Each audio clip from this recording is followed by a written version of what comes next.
Ito ang saloobin namin. Ako ay si Luna Arcamo. Ako naman si Maxine Alegre. At ako naman ay si Juday Manzano.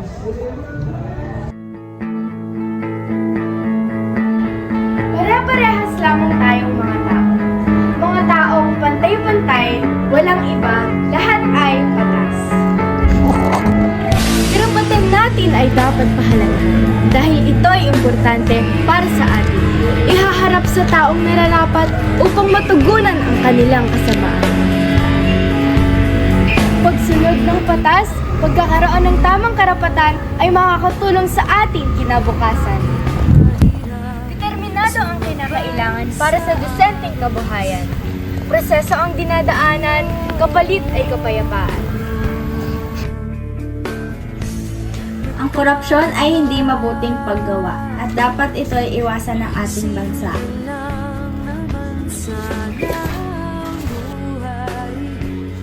Hanggat namumuhay sa tatsulok, marami ang naghihirap dahil nangungurap ang mga nasa tuktok. Nakakalat ang mga masasamang tao sa paligid, kaya importante na mag-ingat palagi.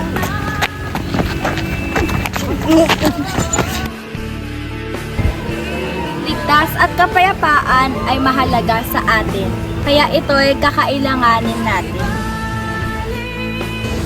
Ang kababaihan ay dapat respetuhin at alagaan dahil sila ang nagbibigay daan sa mga bagong silang.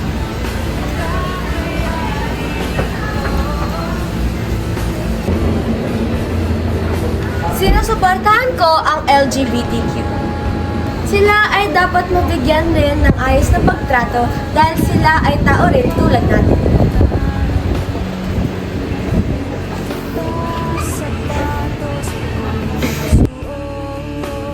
Ang lahat ng tao ay dapat mabigyan ng edukasyon para mapaunlad ang kaalaman.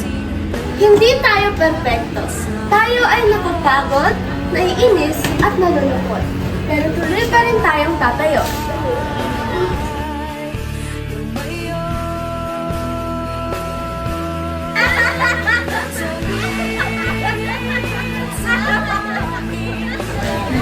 Sabi nga nila, we are all equal in the fact that we are all different. At dito po nagtatapos ang aming tula para sa ESP. Maraming salamat po! Go.